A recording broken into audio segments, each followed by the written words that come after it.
Hello friends, মিঠুর পাকশালায় আপনাদের সবাইকে স্বাগত। আজ আমি দুটো কাঁচা আলু ও 1 কাপ সুজি দিয়ে ভীষণই টেস্টি একটা রেসিপি আপনাদের সাথে শেয়ার করছি। এই জন্য প্রথমে এখানে দুটো বড় সাইজের আলু নিয়েছি। আলুর খোসাটা ছাড়িয়ে জলের মধ্যে ভিজিয়ে রেখেছিলাম। এরপর এই গ্রেটারে যে ছিদ্রটা বড়, সেই বড় ছিদ্র দিয়ে আলু দুটোকে গ্রেট করে নেব। তো দেখুন এভাবে আলুগুলোকে গ্রেট করে নিচ্ছি। আলুগুলোকে একটু মোটা মোটা করে গ্রেট করতে হবে, খুব ছোট ছোট করে গ্রেট করলে চলবে না। তো দেখুন আলু দুটোকে এখানে গ্রেট করা হয়ে গেছে। এরপর আলুটাকে একটা স্ট্রেনারের মধ্যে নিয়ে নেব। তারপর পরিষ্কার জল দিয়ে খুব ভালো করে আলুটাকে ধুয়ে নেব।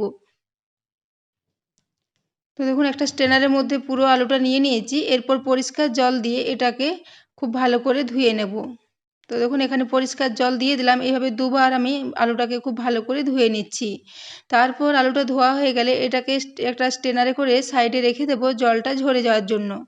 তো আলুটা এখন সাইডে থাক। এদিকে আমি একটা পাত্র নিয়ে নিয়েছি, তাতে মেজারিং কাপ মেপে 1 কাপ পরিমাণে সুজি নিয়ে নিলাম।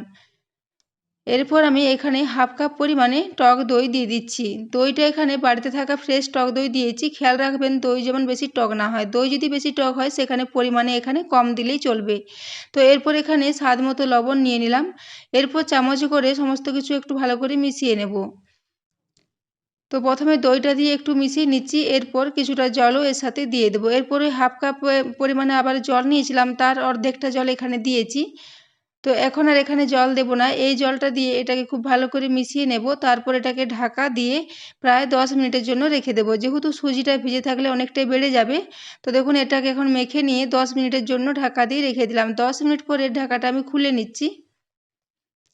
সুজিটা এখন অনেকটাই জলটা টেনে নিয়েছে। এরপর এই সুজিটাকে আমি একটা মিক্সিং জারের মধ্যে নিয়ে নেব।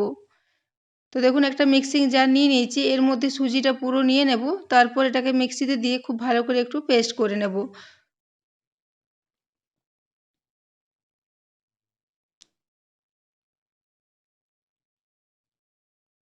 তো এখানে পুরো সুজিটাই নিয়ে নিয়েছি। এরপর এখানে খুব অল্প পরিমাণে অল্প জল দিয়ে দিচ্ছি, প্রায় 2 চামচ মতো জল দিলাম। তারপর ঢাকা দিয়ে এটার খুব মিহি একটা পেস্ট তৈরি করে নেব। এরপর যে পাত্রে আমি সুজিটা ভিজিয়ে রেখেছিলাম সেই পাত্রেই এই মিশ্রণটাকে নিয়ে নিলাম। তো এই মিশ্রণটার মধ্যে আর জল দেওয়া যাবে না, সেজন্য চামচে করে এর ভেতরে যেটুকু লেগে আছে সেটুকু আমি পরিষ্কার করে নিচ্ছি। তো দেখুন এইভাবে মিক্সিং জারটা একটু চামচে করে নিয়ে পরিষ্কার করে নিলাম। এরপর এখানে কিছু মশলা দিয়ে দিচ্ছি। তার জন্য এখানে প্রথমেই দিয়ে দিলাম হাফ চা চামচ পরিমাণে একটু গোলমরিচের গুঁড়ো, এবং এখানে প্রায় 1 টেবিল চামচ পরিমাণে কসুরি মেথি দিয়ে দিলাম। ওই সাথে এখানে হাফ চা চামচ পরিমাণে গোটা জিরে দিয়েছি, এবং ছোট একটা টুকরো আদা নিয়েছিলাম, সেই আদাটাকে এর সাথে গ্রেট করে দিলাম। এখানে আপনারা কসুরি মেথির পরিবর্তে ধনেপাতা কুচি বা কারি পাতা কুচিও ব্যবহার করতে পারেন। তো এখানে আদাটা দিয়ে দিয়েছি। এরপর দুটো কাঁচা লঙ্কাকে একটু ছোট টুকরো করে কেটে রেখেছিলাম, সেই কাঁচা লঙ্কার টুকরোটাও এখানে দিয়ে দিচ্ছি। এরপর সমস্ত কিছু দিয়ে খুব ভালো করে একটু মেখে নেব।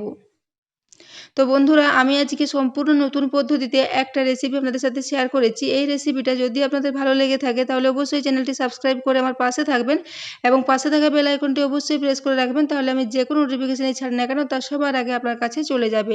তো দেখুন সমস্ত কিছু খুব ভালো করে মিশিয়ে নেওয়ার পর এখানে 1/4 চা চামচ পরিমাণে একটু বেকিং সোডা দিয়ে দিলাম। বেকিং সোডাটা দিয়ে পর খুব ভালো করে এটাকে মিশিয়ে নিচ্ছি। আপনারা বেকিং সোডার পরিবর্তে এখানে ইনোরও ব্যবহার করতে পারেন। সেক্ষেত্রে এখানে হাফ চা চামচ পরিমাণে ইনো দিয়ে দেবেন। তো দেখুন এরপর একটা বড় হাতা নিয়ে নিয়েছি। তারপর এটাকে খুব ভালো করে মিশিয়ে রেডি করে রেখে দিলাম। এদিকে আমি যে আলুটা গ্রেট করে রেখেছিলাম সেই আলুটা এখন জলটা খুব ভালো মতোই ঝরে গেছে। এরপর আমি গ্যাসে একটা তাওয়া বসিয়ে দিয়েছি। তাওয়াটা এখন খুব ভালো মতো গরম হয়ে গেছে। এরপর এখানে আমি 1 চা চামচ পরিমাণে একটু তেল দিয়েছি। এখানে আমি সাদা তেল দিয়েছি। তো তেলটা দেওয়ার পর এই তাওয়ার মধ্যিখানে একটু ভালো করে ছড়িয়ে নেব। পুরো তাওয়াতে তেলটা ছড়ানোর কোনো প্রয়োজন নেই, যেহেতু আমরা এই মধ্যিখানেই রেসিপিটা তৈরি করব। তো সেই জন্য মধ্যিখানে খুব ভালো করে তেলটাকে ছড়িয়ে নিলাম। এরপরে আলুটাকে এই তাওয়ার মধ্যিখানে একটু দিয়ে দেব। খুব বেশি পুরো করে আলুটা দেব না, একটু পাতলা করে আলুটা এই মধ্যিখানে গোল করে একটু দিয়ে দেবো। যেভাবে আমরা চিলা তৈরি করি মিডিয়াম সাইজে, সেরকমভাবে এটাকে তৈরি করে নেব। তো বন্ধুরা, আলু ও সুজি দিয়ে আমরা তো অনেক রেসিপি তৈরি করে থাকি। এই রেসিপিটা একবার এই পদ্ধতিতে আপনারা ট্রাই করবেন। এটা খুবই সুন্দর হয় এবং বাচ্চারা এটা ভীষণই পছন্দ করবে। এটাকে আপনারা বাচ্চাদের স্কুলের টিফিনের জন্য বা বিকেলের হালকা স্ন্যাক্স হিসেবেও বানিয়ে নিতে পারেন। ভীষণই টেস্টি একটা রেসিপি। তো দেখুন আলুটাকে এইভাবে আমি দিয়ে একটু ভালো করে গোল করে ছড়িয়ে নিলাম। এরপর আমি যে ব্যাটারটা তৈরি করে রেখেছি সুজির, সেই ব্যাটারটা এই আলুর ওপরে দিয়ে দেব। তো দেখুন এখানে আমি 2 হাতা পরিমাণে ব্যাটার নিয়ে এই আলুর উপরে এইভাবে একটু ছড়িয়ে নিচ্ছি। এই ব্যাটারটা খুব বেশি পুরো করে দেব না, যেহেতু এখানে বেকিং সোডা দেওয়া আছে। ব্যাটারটা রান্না হওয়ার পর অনেকটাই ফুলে যাবে, সেজন্য এখানে একটু পাতলা করে দেব যাতে আলুটা ঢাকা পড়ে যায়, সেই রকমের একটা লেয়ার এখানে দিয়ে দিচ্ছি। তো দেখুন পাতলা করে সুজির লেয়ারটা দিয়ে দিয়েছি। তারপর আবারও যে আলুটা আছে সেই আলু থেকে কিছুটা অংশ নিয়ে এই সুজির মিশ্রণটাকে আলু দিয়ে ঢাকা দিয়ে দেব। তো মধ্যেখানে সুজি থাকবে এবং উপরে ও নিচে দুই দিকেই একটা আলুর লেয়ার থাকবে।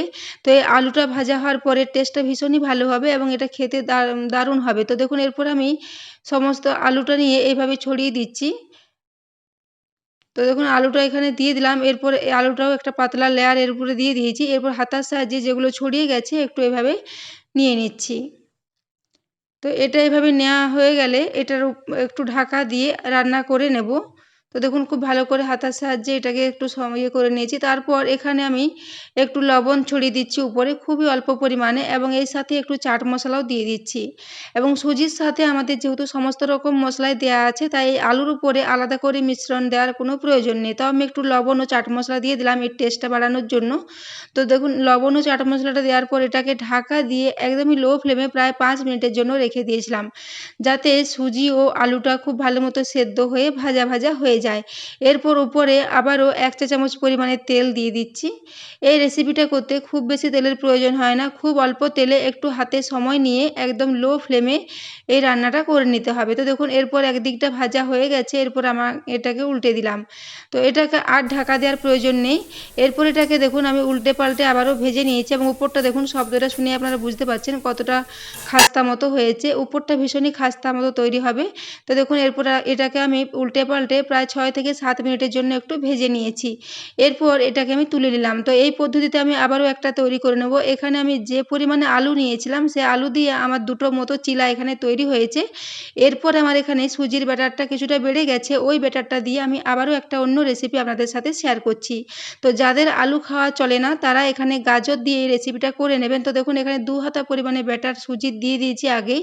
তারপর এখানে উপরে একটা ছোট সাইজের গাজরকে গ্রেট করে রেখেছিলাম, সেই গাজরটা এখানে দিয়ে দিচ্ছি। গাজরটা দেওয়ার পর এখানে একটু লবণ ও চাট মশলা ছড়িয়ে দিলাম। এরপর ওই সুজির মিশ্রণটা দিয়ে এই গাজরটা ঢাকা করে দেব। তো এই ব্যাটারটা সুজি ও গাজর দিয়ে যদি এটা তৈরি করা হয় এর টেস্টটাও ভীষণই ভালো হয়। তো দেখুন এরপর এখানে আমি সুজির মিশ্রণটা দিয়ে খুব ভালো করে এটাকে ঢাকা দিয়ে দিচ্ছি। তো বন্ধুরা আজকের এই রেসিপিটা যদি আপনাদের ভালো লেগে থাকে তাহলে অবশ্যই বন্ধুদের সাথে একটু শেয়ারও করে দেবেন এবং রেসিপি পছন্দ হলে একটা লাইক করতে ভুলবেন না। তো দেখুন আমি উপরে একটু তেল দিয়ে এটাকে উল্টে দিলাম, তারপর ঢাকা দিয়ে প্রায় 3 মিনিটের জন্য রেখে দিলাম। 3 মিনিট পরে ঢাকাটা আমি খুলে নিলাম। তো এখন দুদিকটাই খুব ভালো মতো ভাজা হয়ে গেছে এবং ভীষণই খাস্তা ও মুচমুচে হয়েছে। তো দেখুন এটাকেও আমি তুলে নিলাম। এরপর আমি এই দুটো চিলা দুরকম পদ্ধতিতে তৈরি করেছি, এগুলোকে এখানে সার্ভ করে দিলাম। তো প্রথমে আমি যে চিলাটা তৈরি করেছিলাম সেটাকে একটু আমি এইভাবে কেটে আপনাদের দেখিয়ে দেবো। তো দেখুন চিলাগুলো সমস্ত আমি নিয়ে এখানে সার্ভ করে দিয়েছি এবং টমেটো সসের সাথে আমি এটাকে সার্ভ করেছি। তো আপনারা বাচ্চাদের টিফিন বক্সে দিতে চাইলে এগুলোকে এভাবে কেটে নিয়ে ত্রিকোণ টাইপের করে কেটে নিয়ে দিতে পারেন, সেক্ষেত্রে টিফিন বক্সে দিতে সুবিধে হবে।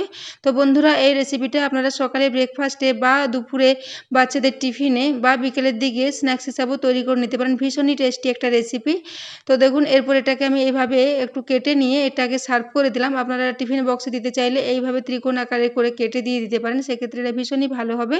তো বন্ধুরা এই রেসিপিটা আপনারা অবশ্যই বাড়িতে ট্রাই করবেন এবং কমেন্ট করে জানাবেন যে আপনাদের কেমন লেগেছে। তো দেখুন এই দ্বিতীয় চিলাটা যেটা আমি গাজর দিয়ে করেছিলাম সেটাও এখানে কেটে দেখিয়ে দিচ্ছি। মধ্যেখানে পুরো গাজরের একটা লেয়ার আছে এবং দুদিকে সুজির স্তর আছে। তো এটার জন্য এটা খেতে ভীষণই টেস্টি হবে। তো এটাকেও আমি টমেটো সসের সাথে সার্ভ করে দিলাম। তো বন্ধুরা এই দুটো রেসিপি আপনাদের কেমন লেগেছে কমেন্ট করে জানাতে ভুলবেন না। তো এতক্ষণ পর্যন্ত এই রেসিপিটি দেখার জন্য আপনাদের অশেষ ধন্যবাদ। আবারও চলে আসবো নিত্য নতুন কোনো ভিডিও নিয়ে। ততক্ষণের জন্য সবাই সুস্থ থাকবেন, ভালো থাকবেন।